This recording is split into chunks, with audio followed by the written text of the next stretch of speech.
सर्वप्रथम यहाँहरू सेमा जयमंगलको न्यानो अभिवादन टक्र्याउन चाहन्छु। म रिन्छेन दोर्जे तामाङ हाल काठमाडौँ नेपालबाट आवाज मार्फत तरंगित भइरहेको छु। गत 29 अप्रिलदेखि डाक्टर गोपाल गुरुङद्वारा लिखित नेपाली राजनीतिमा अदेखा सच्चाई पुस्तक धारावाहिक रूपमा अडियो मार्फत यहाँहरूको माझमा सार्वजनिक गर्दै आइरहेको थिएँ। सार्वजनिक गर्ने क्रममा उक्त पुस्तकको 7औं भाग स्वरूप पुस्तकको 71औं पेजको दोस्रो हरफको पहिलो अक्षरबाट आजको 7औं भाग सुरुवात गर्ने अनुमति चाहन्छु। यसै कारण हुन सक्छ अर्जेन्टिनाका सेनाहरूले आत्मसमर्पण गरिदिए। लड्न जानुपर्ने पक्का भएपछि गोर्खाको रगत तातिसकेको थियो। एकजना सर्जेन्ट राई 2 घण्टासम्म थरथराएर काँपिरहेको अंग्रेज अफिसरको आँखामा सोझै पर्यो। कारण बुझ्दा पछिबाट थाहा पायो अर्जेन्टिनासँग लड्न जानु सूर्यकोले रगत तातियो। तर पछि बुझ्दा शत्रुले आत्मसमर्पण गरिसकेका रहेछन्। त्यसैले लड्न नपाएको झोकमा रिसले चुरमुरिएर काँपेको रहेछ।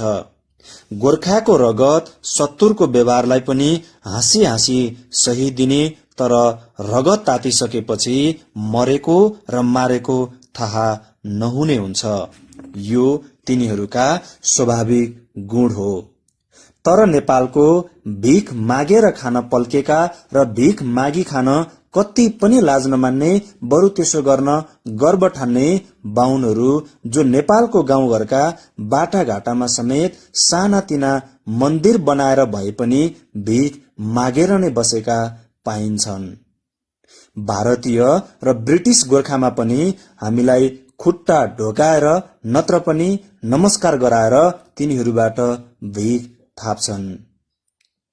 ती गोर्खाका छोराहरूलाई नेपालमा तिनीहरूको सन्तानले गरेको शोषण भारतीय सेना र ब्रिटिस सेनामा पनि गर्ने छुट भारतीय र अंग्रेज सरकारले दिएको छ। किनभने नेपालको राजनैतिक सत्ता पनि तिनीहरूकै हातमा छ। हामीलाई लखेटेर विदेशी मुद्रामा मोज गर्ने र हाम्रो प्रत्येक अधिकार छिनेर हाम्रो नाश गर्ने प्रति हामी यसरी कहिले रिसाएका छैनौं जसरी अर्जेन्टिनासँग रिसायौं, भाडकका टट्टु भनी माग्यौं। सायद नेपालभित्रको आफ्नो दुर्दशामा गहिरिएर ध्यान नदिएर नहेरेकोले हो कि मूर्ख हुनुको अर्को नाम वीरता भएकोले हो। गोर्खाको वीरता ठग हिन्दूको काल्पनिक देव देवी रणचण्डी र दुर्गाको शक्तिले कमाएको रे।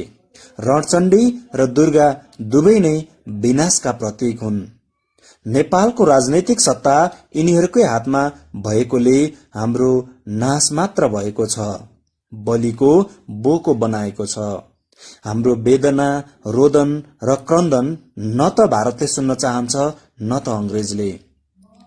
गोर्खाहरूलाई ठग्न पल्केका बाहुन पुरोहितले अर्जेन्टिनामा आशिष दिएर पठाएको समाचार सुन्दा मलाई मूर्खताको बेहद परिचय दिएको लाग्यो।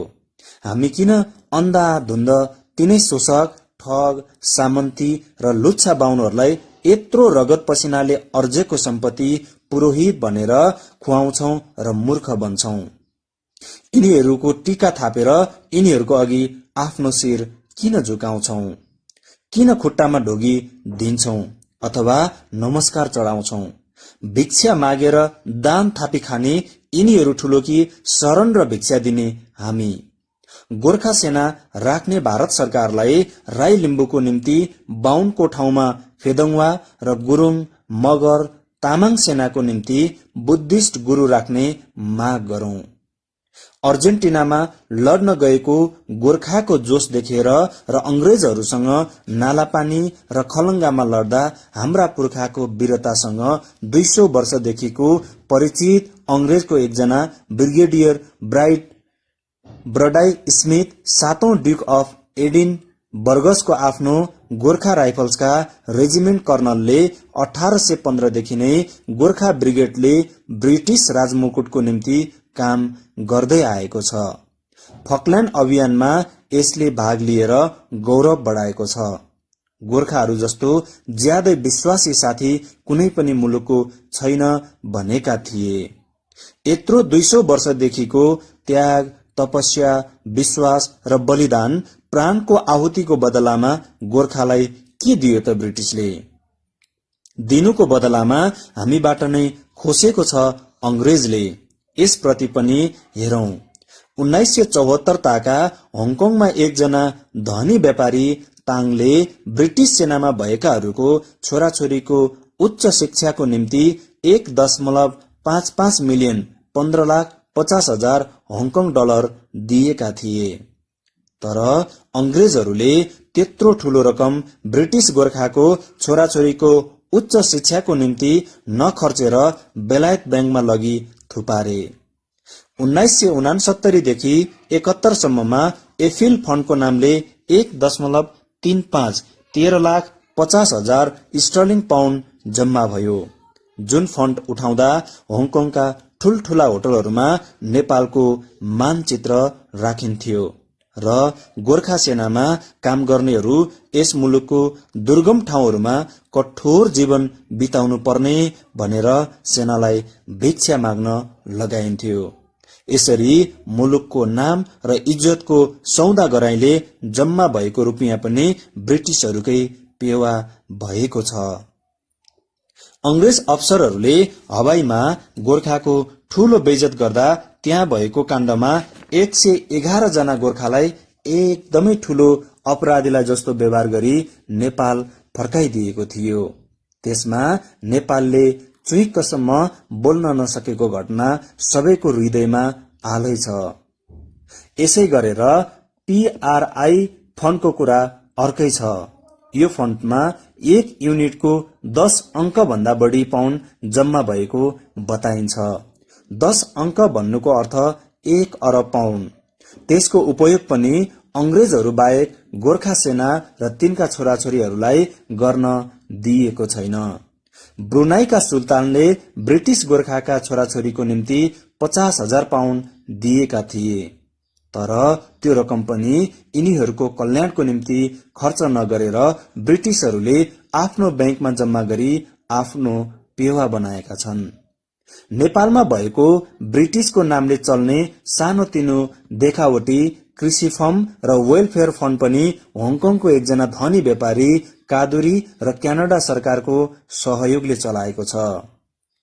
यसले हामीलाई छर्लङ्ग हुन्छ हाम्रो गोर्खा कति शोषित छ स्वदेशमा र विदेशमा। हामीलाई अभागी टुहुरा जस्तै बनाइएको छ नेपालको राजनीति सत्ताले।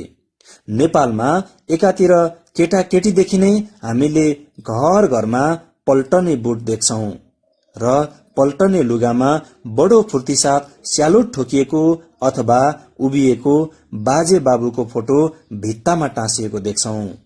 देश विदेश घुमेका शत्रुलाई मुला काटे जस्तै काटेर केराको थाम ढाले जस्तै ढालेका वीरताका कथाहरू सुन्दछौं।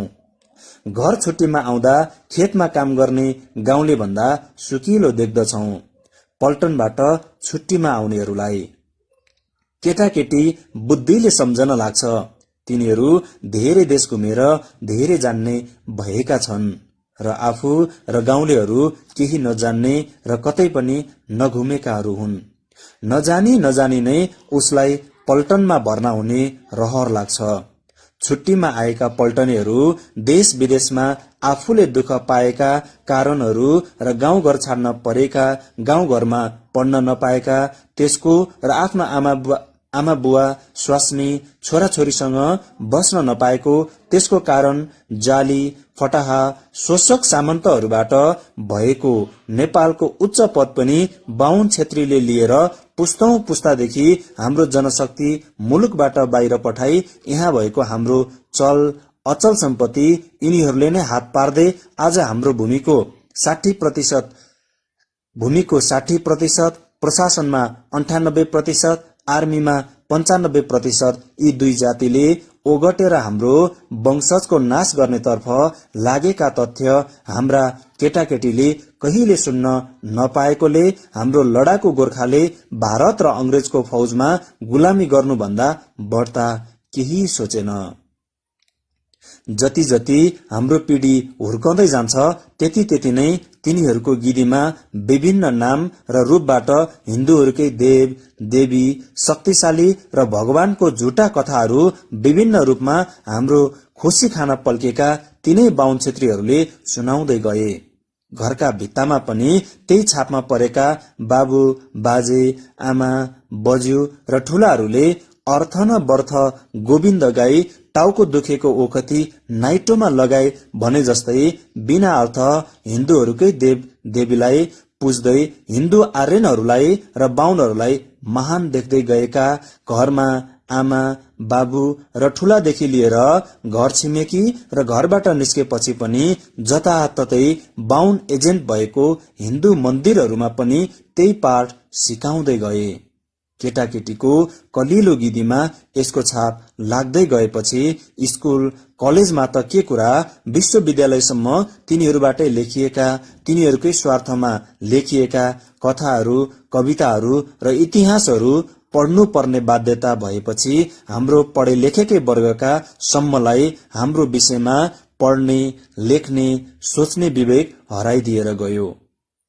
हाम्रो सोचाइ शक्तिको मूल यसरी बगाइदियो कि हाम्रो सोच्ने परम्परा नै बिगारिएको छ। हाम्रो गुलामी गिदीले तिनीहरू नै उच्च देख्दै गयौं र आफूमा हीन भावना जगाउँदै गयौं। बाहुनहरू पैसाको लागि मान्छेको मासु काट्टु खानसम्म पनि पछि नपर्ने जात हो। यस्ताहरू घुस नखाई भ्रष्टाचार नगरी षड्यन्त्र नगरी कसरी रहन सक्छन्? यिनीहरूलाई मुलुकको होइन कसरी यहाँको मूलवासीलाई टाँट पार्ने र नाश गर्ने चिन्ता छ। यो मुलुक यिनीहरूको होइन भन्ने राममणि दीक्षित बाहुनको कविताले नै प्रमाण दिएको छ। आज यिनीहरूसँग भएको ठूलठूला खेतका फाँट बिल्डिङ घर मोटरहरू र धन सम्पत्ति के यिनीहरूका पुर्खाले भागेर आउँदा लिएर आएका हुन् कि हाम्रै पुर्खालाई टाँट बनाएर कमाएका हाम्रै पुर्ख्यौली सम्पत्ति हो? प्रत्येक जिल्ला तहमा भएका कार्यालयहरूदेखि केन्द्रसम्म हामी हेरौं। यो मुलुकका मूलवासी मंगोलहरू कतिजना सिडिओ सेक्सन अफिसर जिल्ला शिक्षा अधिकारी डाइरेक्टर सचिव र मन्त्रीहरू छन्। आजसम्म प्रधानमन्त्री कतिजना बनाइए, कतिजना राजदूत बनाइए, दूतावासमा काम गर्ने कतिजना पठाइए? के हामीमा मान्छेको अभाव भएर हो? होइन। हाम्रो योग्यता नभएर हो? त्यो पनि होइन। तर हामीलाई हर क्षेत्रमा पछौटाएर राख्ने यहाँको दीर्घ षड्यन्त्रकारी नीतिको कारणले हो, राजनीतिक शोषणको कारणले हो। टिभीमा तिनीहरू नै छन्, इन्टरभ्यूमा तिनीहरूकै मान्छेको लिन्छ, रेडियोको समाचार पत्रहरूमा दशा यही छ।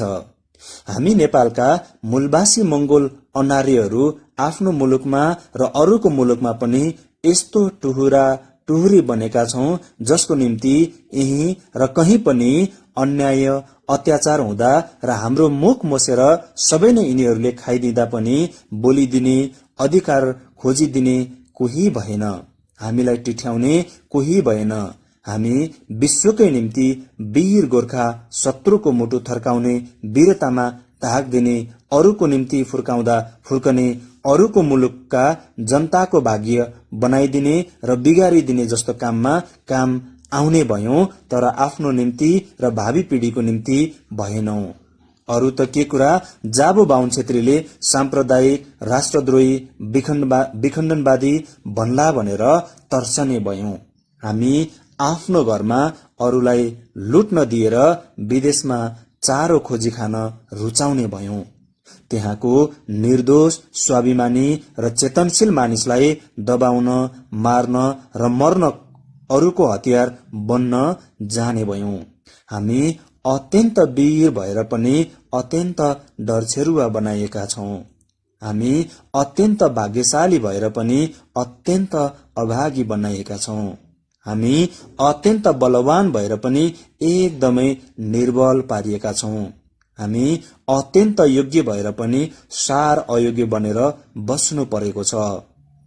नेपालमा यी हिन्दू आर्यको निम्ति काम, दाम, माम हुन्छ भने हाम्रो निम्ति किन हुँदैन? अब प्रहरी र सेनामा पनि अडचन थापेर हाम्राहरूलाई फेक्न थालिएको छ र षड्यन्त्र रचिएको छ। 200 वर्षसम्म अर्काको मुलुकमा रगत र पसिना बेचेर हामीले पैसा ल्याउन सकेको भए यहाँ हाम्रो घर र खेतबारी यी दुई हिन्दू आर्यको हातमा पर्ने थिएन। हाम्रो घरको धुरी खम्बा पनि सुनै सुनको बनिसक्थ्यो।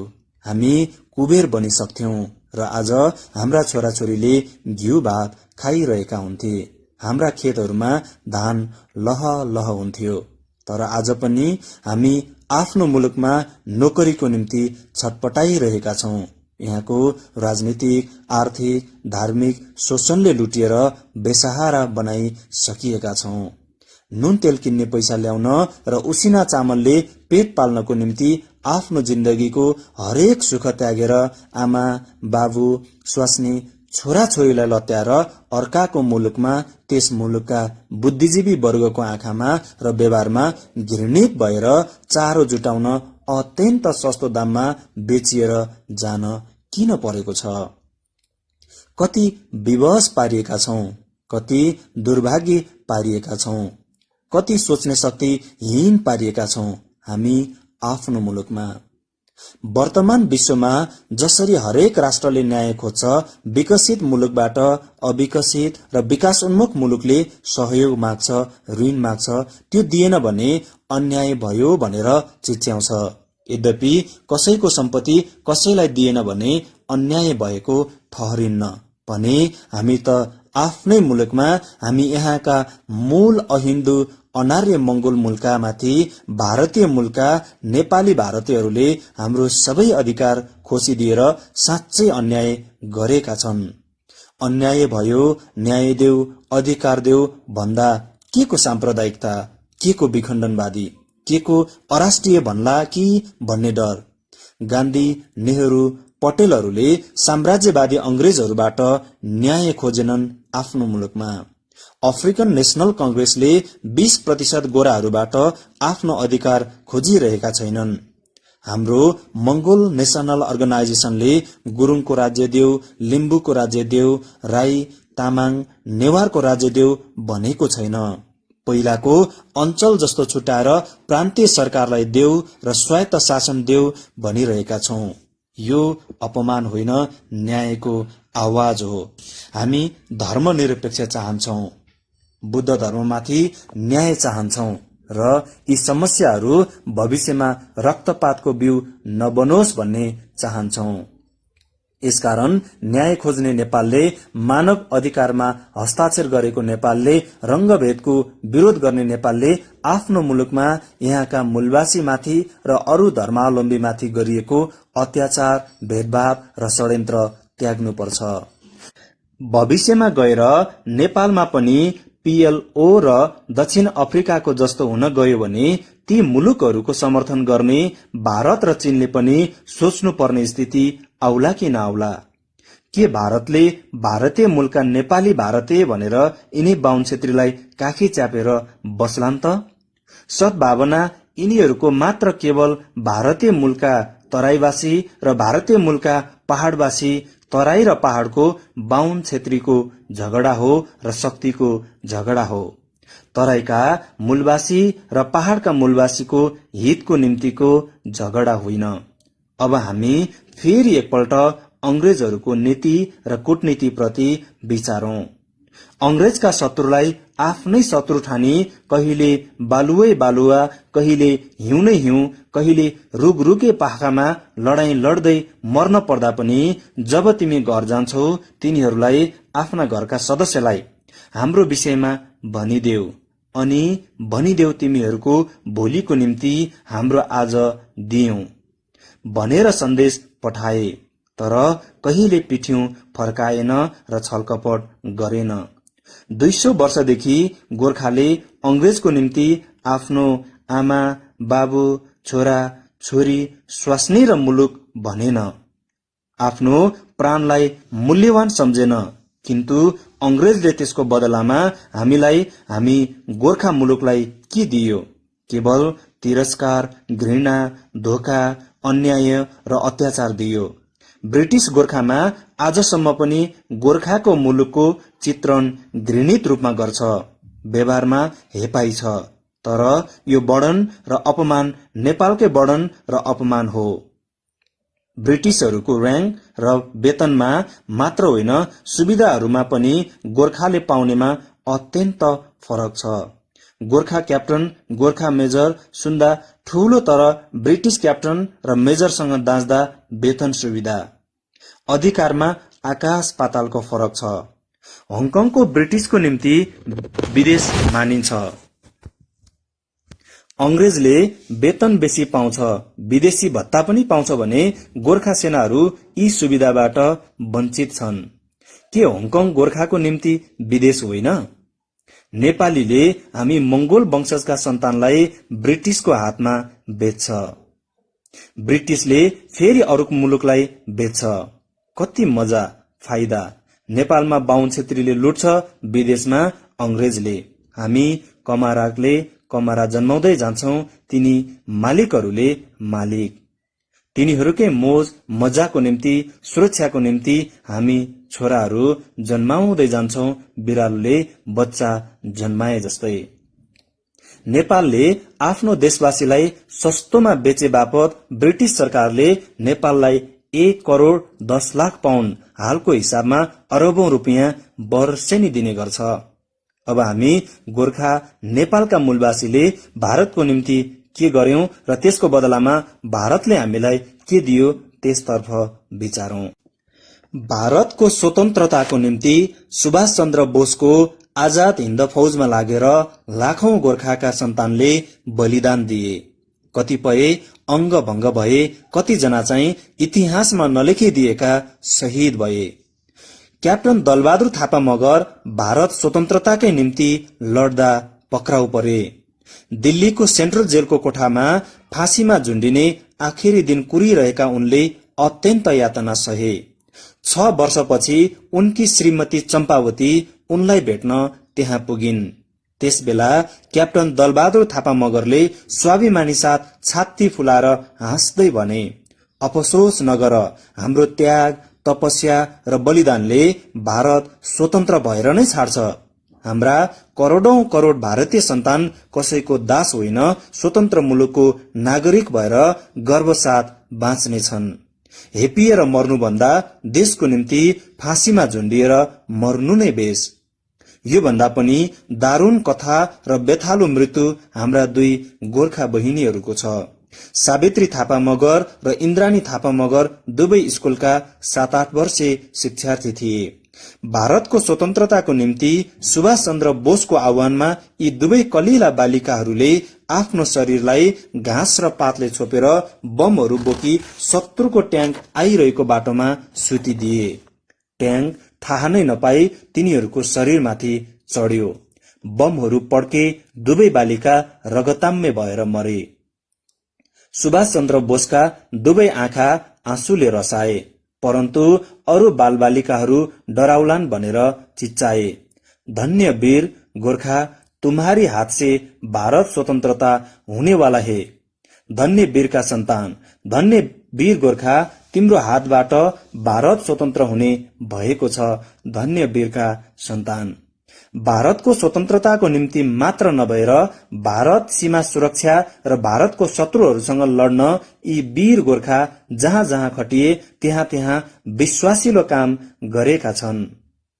खेदको कुरा के छ भने आजसम्म यी इमानदारी गोर्खाको हितको निम्ति भारतका नेता, कूटनीतिक, बुद्धिजीवी र सेनाका अफिसरहरूको नीति सहयोगात्मक, विश्वासी, न्यायपूर्ण, लचिलो, फाटिलो र दूरदर्शीपूर्ण भएको पाइन्न। अप्रिल 5, 1980 देखि दार्जीलिङमा गोर्खाल्यान्डको आवाज चर्कियो। यस आवाजलाई दबाउनको निम्ति 1982 यता त्यहाँ पठाइएका अर्धसैनिकहरूलाई यतिको अन्याय र अत्याचार गर्न लगाइयो कि त्यहाँ हाम्रा बुढाबुढी केटाकेटीसम्मलाई निर्ममतापूर्वक सताइयो। घरहरू लुटिएको, कुटिएको र भुटिएको घटनाले पाषाण युगको सम्झना दिलाउँछ।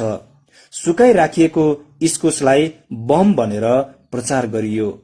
लुटिएका चीजबीज दमनकारीका घरमा मधेस ओर्लियो।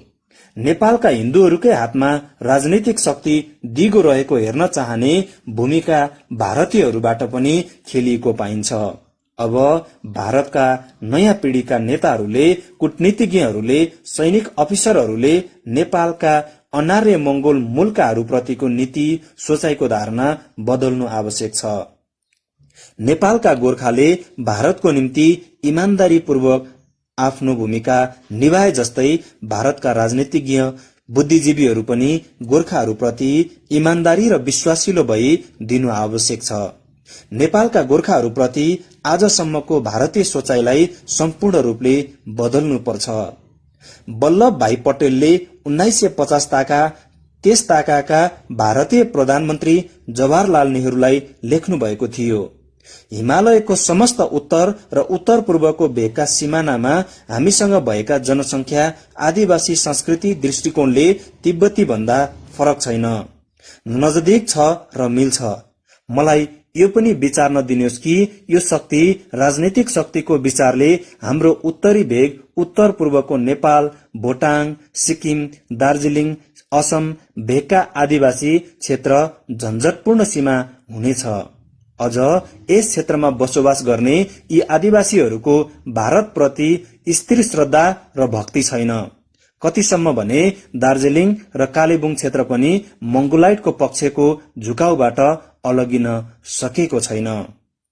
यसरी नेपाल त के, भारतमा नै बसोबास गरेका मंगोल मूलका दार्जिलिङ, सिक्किम, भोटाङ लगायत नागा, असमी, खसिया, काङलाई पाक, मणिपुर हिन्दूकरण हो। मणिपुरी भाषामा मैतेईहरू काङलाई पाक भन्छन्। मिजो इत्यादि आदिवासीहरूले जहाँ र जतासुकै विश्वासिलो, इमानदारी साथ त्याग, बलिदान गरे तापनि हिन्दूहरूको सोचाइको दुष्टतापूर्ण भावनाले अविश्वास र शंकाको धारणा व्यक्त गरेको छ। नेपालको राजधानी काठमाडौँको ठमेलमा एउटा सैनिक होस्टल थियो। त्यहाँ पूर्व सैनिकका छोराहरू बसेर पढ्थे र त्यसमा बसेर पढ्नेहरू नेपालमा त्यही मंगोल मूलका नै थिए। त्यो सैनिक होस्टल अब छैन। हाम्रा छोराछोरीले त्यसरी होस्टलमा कम पैसाले पढ्न पाए शिक्षा क्षेत्रमा चाँडो चाँडो अघि बढ्ने सम्भावना देखेर शक्तिमा भएका षड्यन्त्रकारीहरूले बन्द गरे। त्यो सैनिक होस्टल पोस्ट बार रिकन्स्ट्रक्सन फन्डबाट सञ्चालित भएको थियो। त्यो रुपियाँ ब्रिटिशहरूले भारत छाडेर फर्कनु परेपछि गोर्खा सेनाकै रगत र पसिनाले आर्जन गरेको पैसाको सानो हिस्सा थियो र अरिबहादुर गुरुङ गोर्खा मात्रको बेलायतबाट बार 8 ल पास गरेर फर्कने पहिलो व्यक्ति।